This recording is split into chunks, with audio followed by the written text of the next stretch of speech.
Hey, what's up lover? Aujourd'hui, on va parler de toutes les bécanes que j'ai eues et celles que tu as eues. Aujourd'hui, petit, voilà, blabla, petite pause bière, vendredi après-midi, juste une vidéo blabla où je vais t'énumérer toutes les bécanes que j'ai eues, parce que j'ai seulement 40 piges, j'en ai eu énormément, je voulais partager ça avec toi. Et je t'invite également en fin de vidéo de mettre la liste en commentaire de toutes les bécanes que tu as eues. Ça m'intéresse. J'aime savoir ce que les gens ont eu, et comme ça permet de comparer. Ah, je l'ai eu celle-ci, elle est charmée. Ah, j'aurais trop aimé l'avoir, etc., etc. Avant de commencer, je mets juste un truc au point. Il y a quelques semaines, j'ai sorti une vidéo sur la différence entre 125 et gros cube, vrai motard, faux motard. Je savais qu'il y aurait des réactions dans les commentaires, mais pas autant, malheureusement, de personnes qui, à mon sens, n'ont pas vraiment compris la vidéo, ce que je voulais dire. Ils l'ont un peu pris comme je suis quelqu'un de chauvin, maintenant que je suis en gros cube, je regarde les autres de haut. C'est pas du tout ça que je voulais dire et je l'ai dit plusieurs fois dans la vidéo. Dans cette vidéo, j'expliquais pourquoi, en général, les motards en gros cube ne considèrent pas les gars en 125 comme des vrais motards. On va pas faire semblant, on l'a toujours su. Moi, quand j'étais en 125, les vrais motards me disaient « Bon, t'es gentil avec ta 125 ».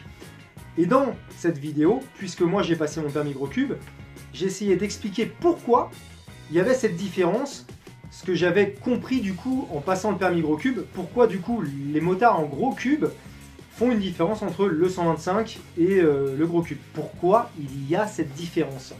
Je l'ai dit plusieurs fois dans la vidéo, mais après les gens entendent ce qu'ils ont envie d'entendre. Et je me répète, mais moi j'ai passé plus d'une quinzaine d'années en 125, donc je sais ce que c'est, je suis passé par là, j'adore ça. On va pas refaire la vidéo. Si j'en ai blessé certains, désolé, mais regardez de nouveau la vidéo, je me suis jamais mis au-dessus des gens. Allez, on commence avec nos moutons, mes premières Ah, la petite bière du vendredi, ça fait du bien. Première bécane, moi je l'ai eu à 15 ans. J'avais tanné mes parents pendant 2 ans pour avoir une mobilette. Ils ne voulaient pas que j'ai une mobilette. Je les ai tannés pour pouvoir me l'acheter. Et enfin, ils ont accepté, à condition d'avoir des bonnes notes, etc. Vraiment, de ne pas l'utiliser le week-end. Enfin, vraiment, c'était la guerre. Hein. Je la voulais. J'ai commencé, j'ai eu un Xiao PX normal. J'ai kiffé cette mobilette, j'ai eu pendant 1 an. Ça allait pas vite et tout, mais le rêve. Un petit peu moins d'1 an, je raconte des conneries. Après, j'ai eu une Magnum, mais la Magnum bleue et jaune. Pareil, un petit peu customisé et tout. Là, tu rentrais dans un autre game. De passer du Xiao à la Magnum, qui allait quand même assez vite comparé au Xiao. Alors pour moi, elle allait à 100. Je disais à tout le monde, je vais à 100, je vais à 100. Pas du tout, j'allais pas du tout à 100. Ça, c'est quand t'es gamin, tu dis, hey, j'allais à 100, j'allais à 110. Mais pas du tout, elle avait juste un pot. J'allais à 75. Elle a cassé la Magnum, je savais pas bien la réparer. Mes parents m'ont acheté du coup une MBK Club neuve, mais ils m'avaient pris l'entrée de gamme, tu sais, jantes à rayon, pas de variateur et tout. Gardé 1 an ou 2. Ensuite, customisé à mort. C'est con, j'ai plus les photos, mais customisé à mort avec une bulle de RCX, un arrière de je sais plus quoi, Racing et tout. Après, hop, je me suis acheté un Spirit, un phase 1, tu sais, les tout premiers avec les jantes en tôle, les freins à tambour. C'était un des tout premiers qui était sorti en France. J'avais réussi à l'acheter genre 300 €. Je passais de la mobilette au scooter. J'étais comme un ouf. Je devais avoir 18 ans, tu vois. Donc de 15 à 18, je suis resté en mobilette. Et après, enfin le scooter. Après le scooter, je me le suis fait chourer en allant en code. Voilà, c'était très volé, hein, puis j'avais pas fait attention. Donc après, je me suis acheté une RCX liquide d'occasion. Pareil, je sais plus combien de temps j'ai dû garder ça, genre peut-être 1 an. Donc là, j'étais en train de passer mon permis, tu vois. Mais comme j'avais pas encore la bagnole, je m'étais acheté une... J'en avais marre et je me suis acheté une Honda NSR 50. C'est une bonne bécane. Et quand j'étais gamin au collège, j'en rêvais quoi d'avoir la NSR 50. Et je l'ai eu. Pareil, je l'ai pas gardé longtemps. Bah parce qu'après, j'ai eu le permis et la bagnole. Donc les mobilettes, bah les couilles quoi. Moi, j'ai vécu très tôt tout seul. 18 ans pile, j'étais en appart. Ça se passait pas bien avec mes parents. Je me démerdais. J'étais en apprentissage. Donc très tôt tout seul, autonome. Donc pas de thunes parce qu'en apprentissage et tout. Donc la voiture, je l'ai pas gardée longtemps parce que j'avais pas les moyens financiers de la garder. L'assurance, l'essence, en plus 205 XS qui consommait à mort. Bref, je m'achète quand même un PBR, SkyTeam PBR. Et ça venait juste de sortir en France, les SkyTeam. Pas fiable du tout. Donc un PBR en 50, je pouvais pas encore passer en 125. J'ai dû le garder 6 mois et je suis repassé. J'ai vendu ce SkyTeam là, qui marchait pas terrible, qui cassait tout le temps. Et j'ai eu un Peugeot Bugsy. Et super content, quoi. Ça marchait bien. Le Bugsy, c'était ouf, juste débridé. Ça marchait hyper bien comme bécane. C'était hyper robuste. Ça demandait pas d'entretien. Tu tapais un vrai 80-85 d'origine. Après le Bugsy, je m'étais acheté une Yamaha DT. Alors le PBR, je l'avais acheté neuf. C'était la deuxième bécane neuve que j'avais. Après le Bugsy, je me suis acheté une Yamaha DT, enfin une MBK X Limit, pareil neuve en super motard. Complètement con, j'étais encore en apprentissage, j'avais pas un rond, mais bon, je m'achète quand même ça à crédit. Tu vois bien ce qui s'est passé, je l'ai pas gardé longtemps, au bout de 3 mois, je pouvais plus payer le crédit, donc j'ai revendu la bécane. Et voilà. Et qu'est-ce que j'ai chopé à la place? Du coup, je me suis rechopé une mobilette, quoi. Je suis allé en casse, et je me suis rechopé une MBK Club pour me rendre au travail, et voilà, démerde-toi. Entre-temps, j'avais eu une autre voiture, Peugeot 104, et une fois que j'ai eu mon bac, mon père m'avait dit, si tu as ton bac, mon bac pro, je te file 1000 balles. Allez, hop, les 1000 balles, direct, je vais les claquer dans un Honda Transcity 125, j'avais 2 ans de permis voiture. Je largue la voiture, je m'achète un Honda Transcity. Il s'avère que je fais une très mauvaise affaire, il fuite partout, le truc il est rincé, je le ramène au proprio, je me fais rembourser, là je l'avais bien joué. Et après ça, je m'étais acheté une Cagiva Roadster, donc la 125 Cagiva. Super gueule, c'était la mini VMAX en fait. Hein. Quand tu regardais la gueule, ils avaient repris les lignes de la VMAX, mais en plus petit, en 2 temps, en 125. Ça marchait bien, ça marchait bien. C'est pas fou comme la Cagiva Mito, mais ça marchait bien la Cagiva Roadster. Ils en ont vendu des pelles. Après la Roadster, par contre, il y avait pas mal de problèmes de fiabilité que j'avais pu lire sur internet. Moi, j'étais un peu frileux de tout ça, parce que j'étais encore en apprentissage, pas trop de thunes. Je l'avais préféré la jouer safe. Donc cette Cagiva, j'avais dû la garder 3 mois. Je l'ai revendue et j'ai acheté une Yamaha SR 125. Le truc réputé increvable, hyper fiable. J'ai dû la garder presque 2 ans, je pense. Et je l'utilisais pour tout. Là, pour le coup, en 125, j'étais le Parisien en 125. Hein. Le périph', je l'utilisais quotidiennement, qu'il pleuve, qu'il neige, toute l'année. Pardon, c'est la bière. Marchait super bien. J'avais tenté une petite custom et tout. Encore une fois, pas terrible. J'ai des très très bons souvenirs avec cette Yamaha SR. Je pense que beaucoup de gens l'ont eu, cette bécane. J'avais coupé le pot pensant que ça allait le débrider. Ça faisait un tam d'enfer. Et t'es pas débridé, parce que c'était pas bridé, mais super souvenir quoi. Au bout d'un moment, ça me chauffe un petit peu, et je m'achète un Gilera DNA 125. On en a vu très peu dans les rues, le Gilera DNA, donc je l'ai eu. Je me suis pris une douille, le gars me disait, oui, tiens pas le ralenti, c'est le carbu qu'il faut régler. Ouais, tu parles, j'ai même pas eu le temps de rentrer chez moi, le moteur était rincé. Donc j'ai dû faire changer complètement le moteur, les carters étaient bouffés et tout, je m'étais fait avoir comme un bleu et le mec voulait pas me rembourser. Pour 1000 balles, on va pas commencer à faire des procès. Bref, je répare le truc, je le garde un petit peu. Il y avait encore des trucs qui allaient pas, je l'ai revendu. Mais j'avais bien aimé le Gilera DNA 125. Cette bécane, elle était comme le 50, c'est-à-dire que tu avais un coffre à la place du réservoir, c'était un moteur de scooter, enfin tu avais la praticité du scooter, avec la gueule d'une moto, et quand même un coffre. Donc vraiment bonne bécane, j'avais bien aimé.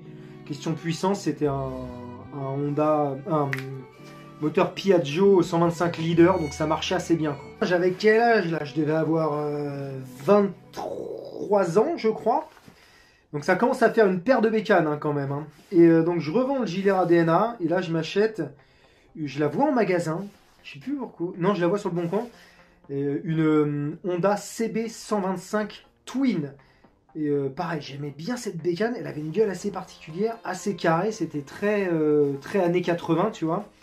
Et avec ce bicylindre, 4 temps, ça faisait un bruit, les 2 pots comme ça, chromés, enfin je trouve, peu de gens l'aimaient cette bécane, moi je suis attiré par ce qui est pas très beau en général. Et j'adorais cette bécane, et je regrette beaucoup de l'avoir vendue, parce que j'allais au magasin Honda pour acheter un nouveau câble d'embrayage, il commençait à être rongé. Et dans le magasin, je vois une Honda CBR 125 en vente vraiment pas cher, genre 900 balles. Et je l'avoue pareil, celle-ci, je la voulais depuis longtemps. Je suis oh putain, je peux pas passer à côté et tout, machin. Et donc du coup, j'ai acheté la CBR, j'ai revendu ma Honda CB. Et donc après, j'ai roulé en Honda CBR. C'était pas fou parce que c'était vraiment la Honda CBR, c'était le gabarit d'une mob. Hein. Les pneus, ils étaient vraiment fins. La moto était très légère et tout. J'ai des bons souvenirs avec. J'ai dû la garder, je sais pas, peut-être 8 mois, un truc comme ça.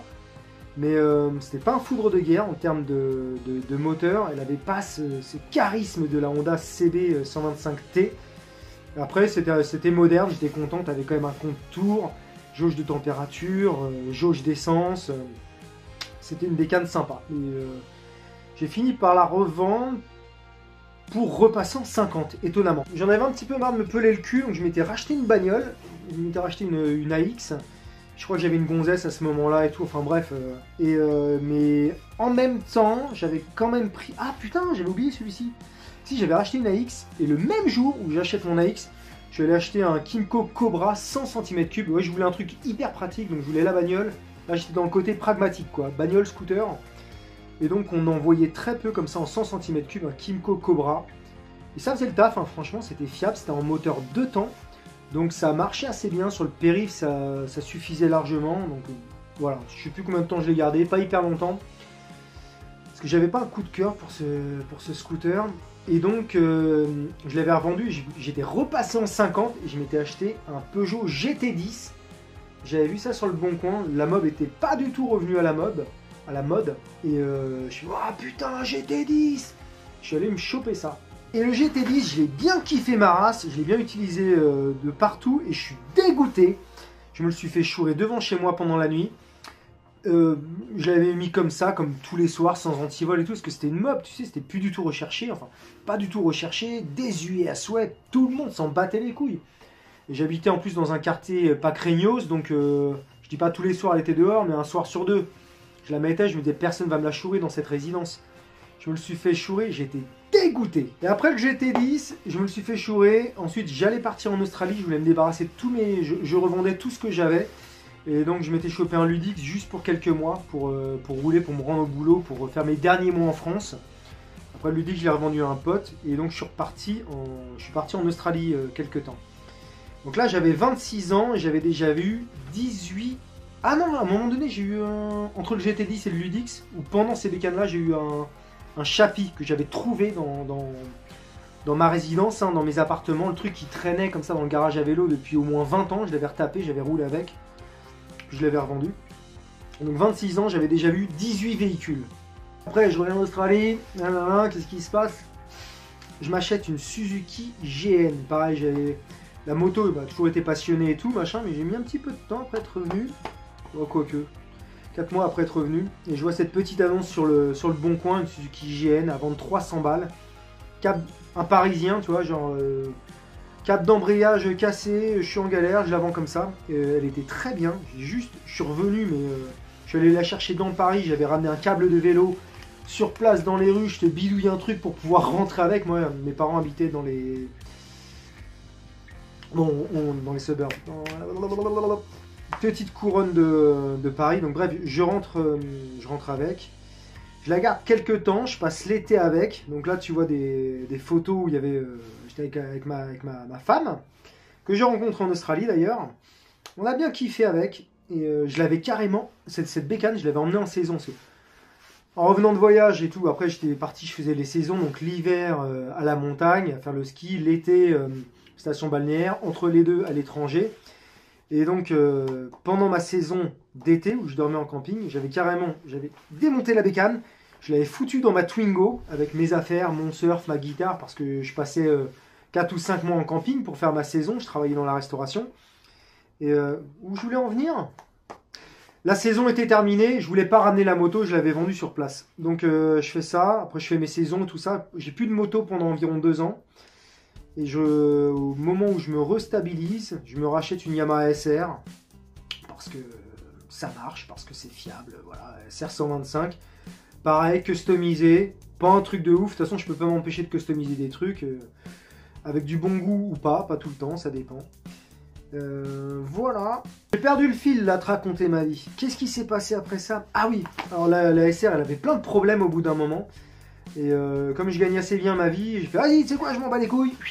Je vais à Paname, je m'achète une moto neuve direct. Et je m'étais acheté la Mash 75. Donc la 125, mais version 75, c'était la version un peu haut de gamme des Mash. Cash comme ça, bim, je l'achète. Très content, je l'ai gardé peut-être un an, plus dans le genre. Et après, c'est là où je suis arrivé à Nantes. Et à Nantes, je travaillais de l'autre côté, donc je devais prendre le périph', bouchon, périph' tous les matins. Je travaillais à Saint-Herblain, je sais pas si tu connais. Et donc là, encore une fois, qu'il pleuve, qu'il vente, faut y aller tous les jours en bécane. J'avais revendu la mâche et je m'étais acheté un Kymco City 125. J'ai rien à dire à propos de ce scooter. Il m'a fait aucun effet. Il m'a jamais fait lever la bite une seule fois, vraiment. C'était du pur utilitaire. Il marchait bien, il faisait ce qu'on lui demande. Après ce Kymco City, ça me taraudait quand même. Et je me suis acheté un Gilera Nexus.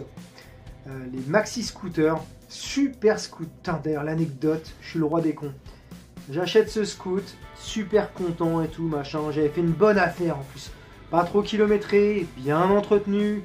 Nickel, état clinique, je le ramène chez moi et tout, tac tac tac.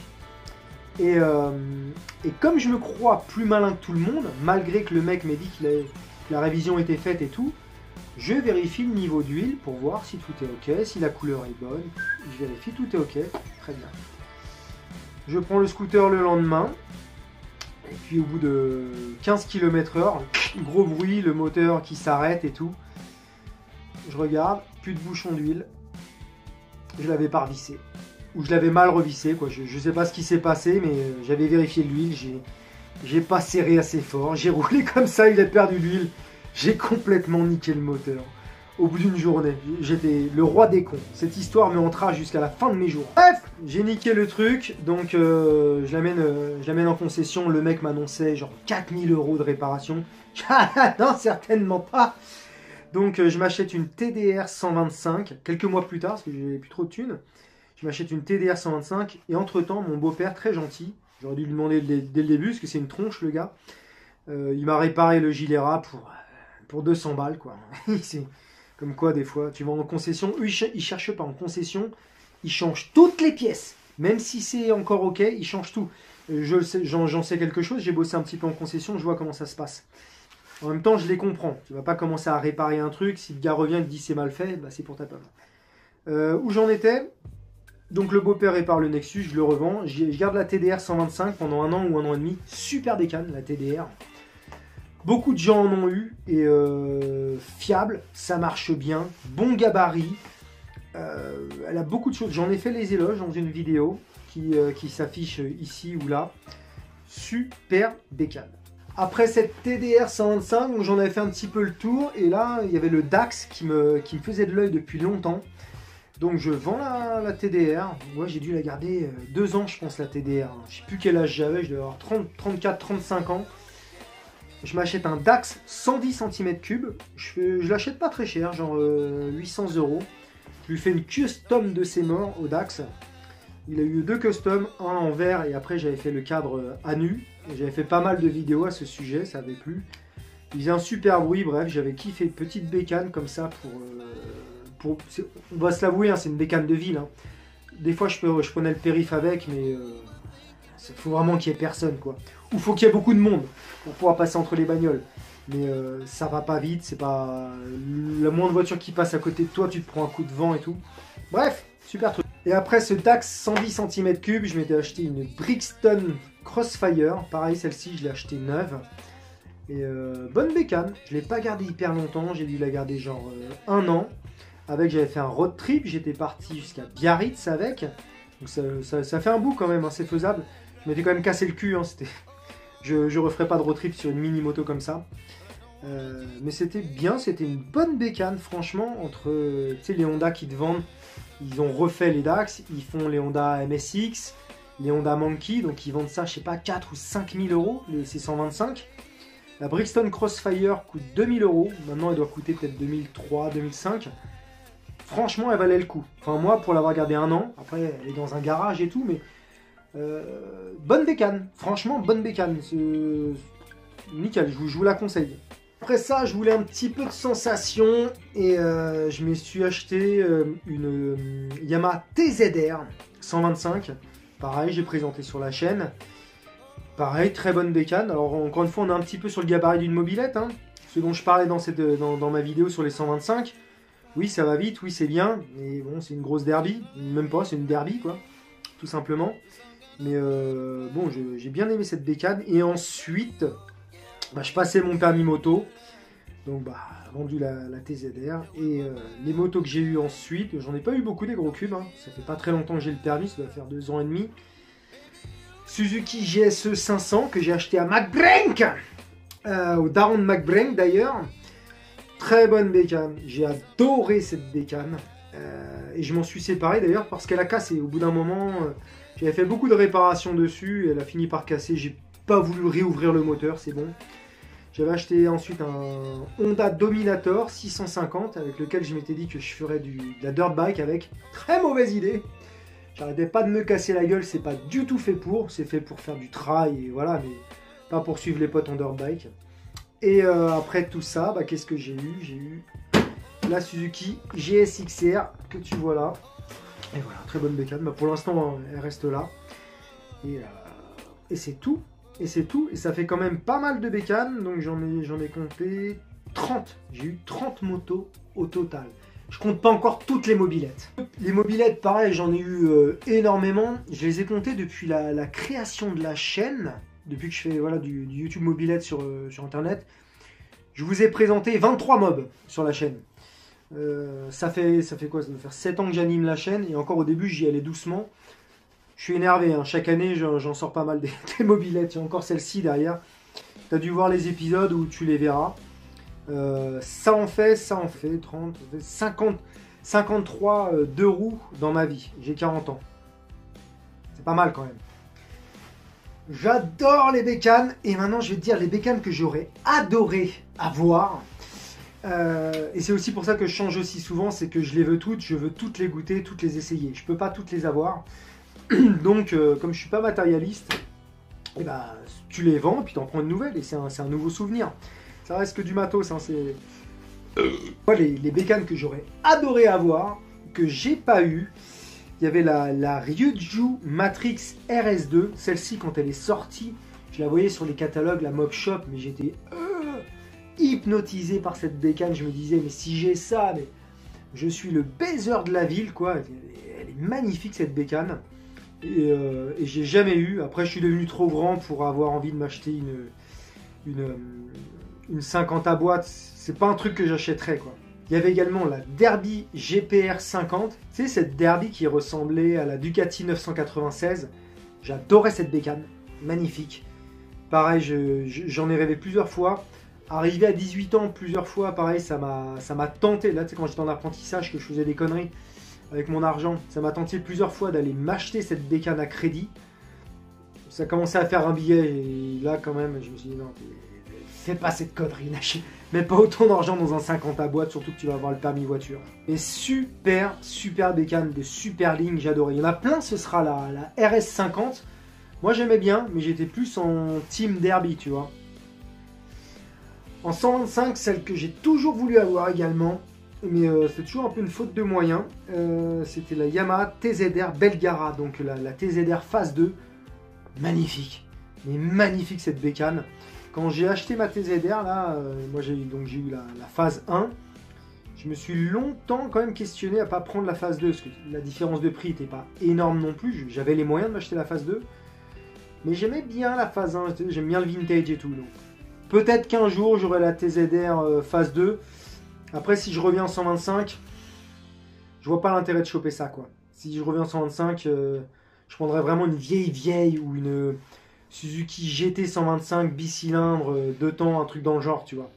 Et l'autre 125 que j'aurais bien aimé avoir, celui-ci il a été très peu vendu, j'en ai jamais vu dans la rue, c'était le Derby GP1, le scooter Derby GP1 125. Donc celui-ci, tu avais un moteur Aprilia ou Piaggio dessus, il avait une gueule, trop chelou. Alors, je l'ai jamais pris parce que, malheureusement, si tu prends un scooter, il faut quand même que ce soit un petit peu pratique, que tu aies du coffre, que tu aies de la protection, le vent, tout ça, machin. Et celui-ci, bah, en fait, il t'apportait que dalle, quoi. Il n'avait pas de protection, tu n'avais quasiment pas de coffre, aucun intérêt de l'avoir. Mais il avait une gueule de ouf. Voilà un petit peu mes rêves. Et en gros cube, tu vois, j'ai aucun rêve. Franchement, il n'y en a pas une où je me dis, waouh. Si, la seule que j'aimerais vraiment avoir, c'est impossible, et personne ne la connaît, c'est la Vauxhall Boxer 1, la VB1. Celle-ci, tu me dis, tu peux avoir une moto, ce serait celle-ci, la Vauxhall Boxer 1. Un Graal, quoi, le truc, tu la chopes, je connais personne, tu n'en vois aucune sur le bon coin, elle a été très peu vendue et tout. Mais sinon, à part ça, en gros cube, il n'y a rien qui me fasse... voilà, j'ai eu ce que je voulais, j'ai mon GSX-R, je suis très content. Comme j'ai dit, je pense que je le changerai un de ces quatre parce que tu as vite fait de perdre des points et même ça fait un peu mal partout, c'est pas hyper confort. Celle que je vise, c'est la Yamaha SRX 650. J'en cherche une, si quelqu'un en a une, ça m'étonnerait, pareil, elle a été très peu vendue en France. Par chance, celle-ci, elle se vend pas à prix d'or. Sur le bon coin, t'en trouves entre 1500 et 3000. Donc je finirai par l'avoir, je vais être patient. En même temps, ça m'arrange de ne pas l'avoir maintenant, parce que si je l'ai maintenant, bah, j'ai deux motos et je ne veux pas avoir deux motos en même temps. C'est tout pour mes motos, mon gars. Et toi, dis-moi quelle moto tu as eu, donc. Fais-moi la liste de toutes les motos que tu as eues et quelle moto tu rêverais d'avoir, qu'on discute un petit peu. Ça m'intéresse. C'est tout, les copains. Bonne semaine. Ciao.